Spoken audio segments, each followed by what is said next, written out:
Buongiorno a tutti e benvenuti sul mio canale. Io sono IW2FND, Lucio, e oggi, come vi avevo promesso nel video Ferriti, scegliamo il mix più adatto, che vi lascio in descrizione, vedremo come ricavare i grafici della permeabilità di una ferrite toroidale sconosciuta col VNA. Questo metodo si adotta quando non si riesce a trovare nulla di affine sui datasheet dei vari costruttori. Non dimenticatevi di sostenere il mio lavoro mettendo un like ed iscrivendovi al canale. A voi non costa nulla, ma per me è molto importante. Ma iniziamo subito. Ho comprato da uno storico venditore online cinese una ferrite toroidale 63x38x25 mm, descritta come idonea per filtri EMI, balloon, RF choke e chi più ne ha più ne metta. Il prezzo franco casa mia è stato di circa 10 euro. I commenti e le foto degli avventori lasciano intendere che il prodotto fosse ottimo per l'uso amatoriale in HF, ma il sito dichiara genericamente che si tratta di una ferrite manganese zinco ed indica un fantomatico mix PC40 con fattore di induttanza che va da 5 a 7 microhenry per spire al quadrato, senza specificare altro. Un po' poco, direi. Da ciò la decisione di valutare strumentalmente la possibilità di utilizzarla in HF. Per fare ciò è necessario conoscere l'andamento delle permeabilità della ferrite Mu' e Mu' al variare della frequenza, cosa che faremo. Il metodo adottato è quello di misurare col VNA l'impedenza complessa Z di alcune spire avvolte attorno al toroide, al variare delle frequenze di interesse, e poi di risalire ai grafici della permeabilità complessa. La formula utile per risalire all'impedenza complessa dell'induttanza è la seguente, dove Z0 è l'impedenza dello strumento, tipicamente 50 ohm, e gamma è il coefficiente di riflessione misurato col VNA sulla porta 1 e coincide col parametro scatter S11.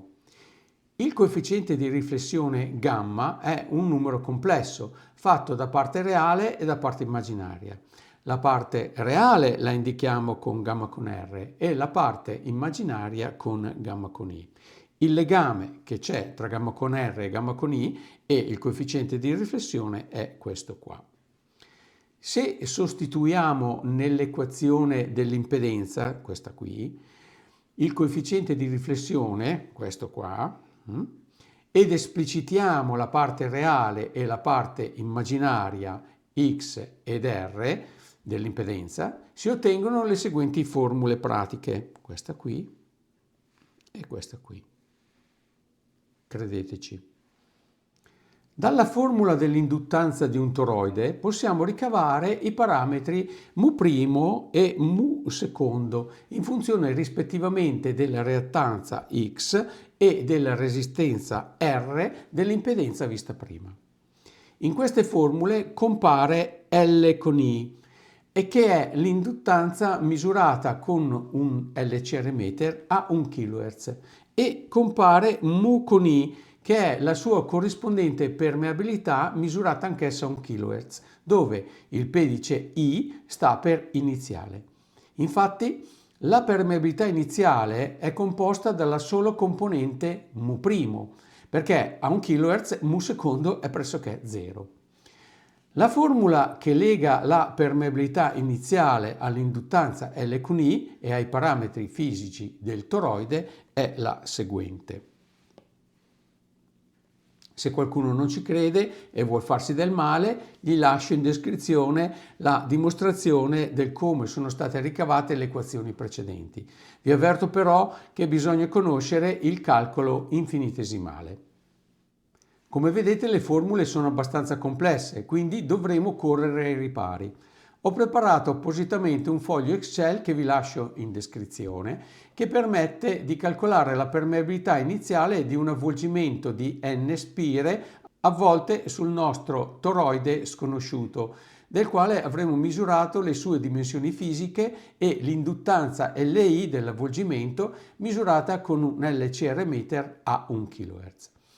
Con questo foglio elettronico tracceremo il grafico della permeabilità Mu' e Mu', importando il file S1P generato dal VNA. Il formato S1P è molto simile al formato S2P che ho descritto nel mio video Misuriamo l'impedenza col VNA e che vi lascio in descrizione. L'unica differenza sta nel fatto che il formato S1P riporta solo i valori delle frequenze di misura del parametro scatter S11, mentre l'S2P riporta anche gli altri parametri. Comunque il suddetto metodo lo potremo utilizzare con tutte le ferriti di forma toroidale sconosciute che abbiamo nel nostro cassetto. Questa è la ferrite toroidale da testare. Le sue dimensioni fisiche sono 63 x 38 x 25 che ho segnato qui sul taccuino. Col multimetro impostato sulla misura di resistenza vediamo che si tratta proprio di una ferrite manganese zinco, perché la sua resistenza è di 2,3 kΩ. Se fosse stata una nickel zinco sarebbe stata intorno ai megaohm.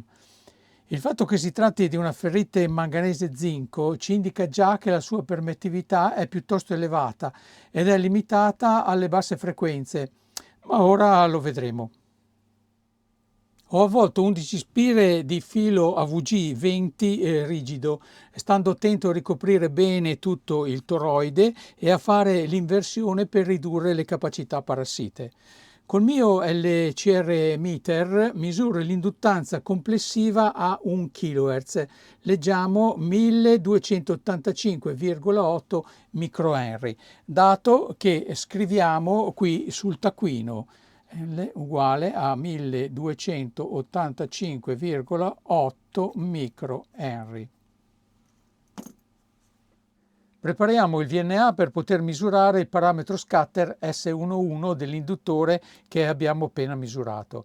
Per fare questa misura bisogna utilizzare il software Nano VNA Saver. Quindi ho collegato il mio Nano VNA al computer dove avevo precedentemente installato il programma Nano VNA Saver con un cavetto USB. Una volta acceso il Nano VNA, il programma si presenta così. Andiamo qui su Connect Device e aspettiamo che si connetta al Nano VNA. Ecco, si è connesso. Andiamo qua in Manage ed impostiamo 501 punti di misura. Impostiamo la frequenza di start a 10 kHz e la frequenza di stop a 10 MHz. Nel display setup questo andiamo a visualizzare la carta di Smith. Ora la carta di Smith è già impostata, però come vedete è comodo avere la carta di Smith dell'S11 quando si svolge la calibrazione. Andiamo qui in calibrazione e scegliamo Calibration Assistant. Il Calibration Assistant dà dei warnings, non ci importa. Allora, la cosa importante è che ci dice di inserire lo short nella porta del VNA, la porta 1 che lui chiama porta 0. Ora la inseriamo e gli diciamo che l'abbiamo fatto.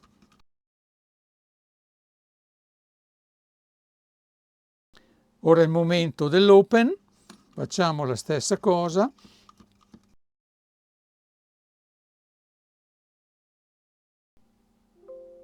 Ed infine il load.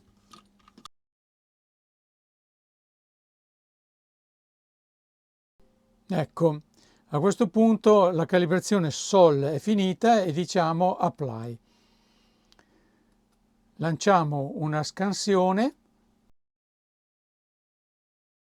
e verifichiamo, chiaramente con il carico load ancora inserito nella porta, che il marker si posizioni al centro della carta. Questo è sinonimo che la calibrazione è stata presa. A questo punto inseriamo al posto del load la nostra induttanza da misurare. Poiché l'induttanza utilizza un connettore a flangia, quello che avete visto prima, dovremo aggiungere il ritardo introdotto. Ritardo che in questo caso è negativo. Quindi andiamo qui in calibration e andiamo ad inserire qua meno 72 picosecondi. Questo è un numero che ho controllato prima con la fase dell'S11 che fosse sostanzialmente 0. Fatta questa operazione possiamo lanciare la scansione e misurare l'S11 della nostra induttanza. Ecco fatto. Come potete vedere si tratta di un induttore, da questo punto in su è un'induttanza perché invade la parte superiore della carta di Smith. Poi in questa posizione del marker qua, che è intorno al megahertz, si ha una risonanza e al di sopra di questa frequenza questo induttore diventa di fatto un condensatore. E quindi i dati che ci rilascerà non saranno più validi. Esportiamo questi dati col formato S1P, quindi andiamo qui in Files ed esportiamo Save Port 1 File S1P. Ci chiederà il nome e diremo PC40. che è la ferrite che dobbiamo scoprire. Ora chiudiamo il tutto e andiamo a risucchiare il file nel foglio di Excel. Come al solito la regola prevede che le caselle con sfondo bianco siano per i dati e quelle con sfondo grigio siano quelle dei risultati.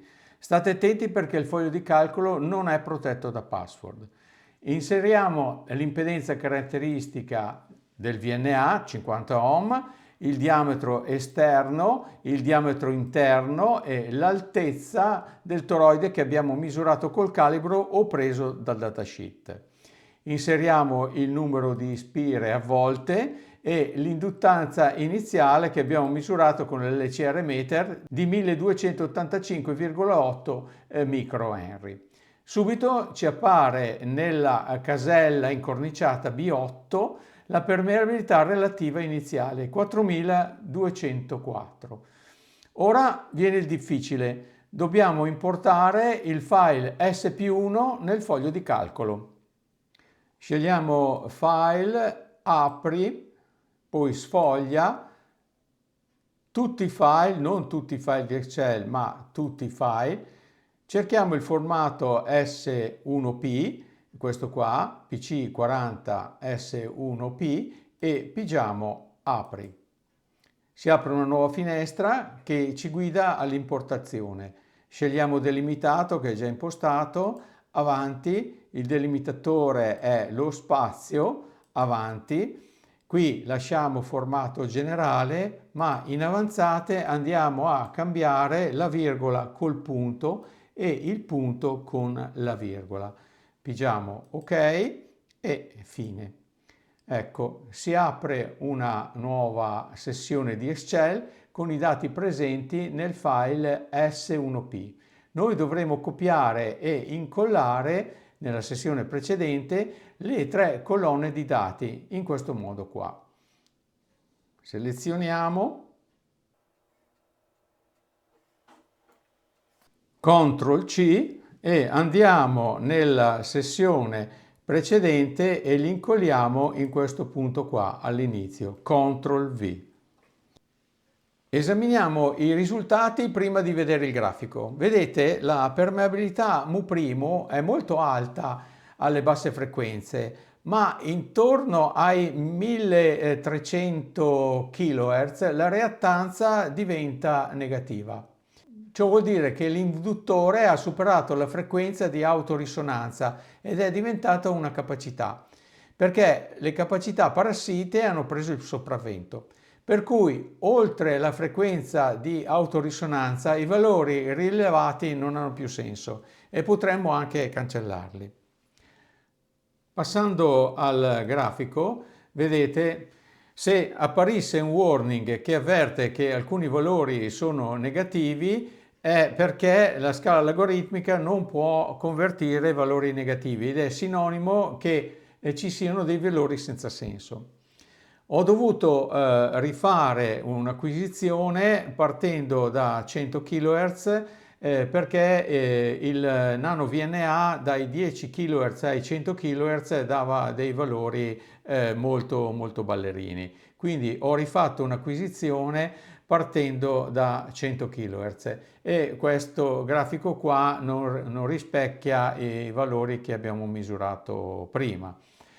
Osservando il grafico però vediamo che la permeabilità mu', che è questa qui, la permeabilità quella buona, che è la traccia blu, resta alta fino a circa 200 kHz, mentre le perdite, che sono la permeabilità mu secondo, la traccia arancione, crescono fino a circa 400 kHz. La traccia nera invece rappresenta il modulo della permeabilità complessa, che è utile per dimensionare i choke. Come si può vedere, anch'essa comincia a calare intorno ai 339 kHz, che è il punto di incrocio delle due curve mu' e mu'. In conclusione, questa ferrite non è idonea per le HF. Potrebbe essere usata per fare dei filtri di modo comune per le frequenze di rete oppure per fare delle induttanze per convertitori switching, ma anche questi convertitori devono lavorare al massimo intorno ai 50 kHz perché oltre le perdite diventano troppo alte. Anche questo video è terminato. Se vi è piaciuto o vi è stato utile, mettete un bel like, iscrivetevi al canale ed attivate la campanella. A voi non costa nulla, ma per me e il mio canale è molto importante. Alle prossime! Ciao!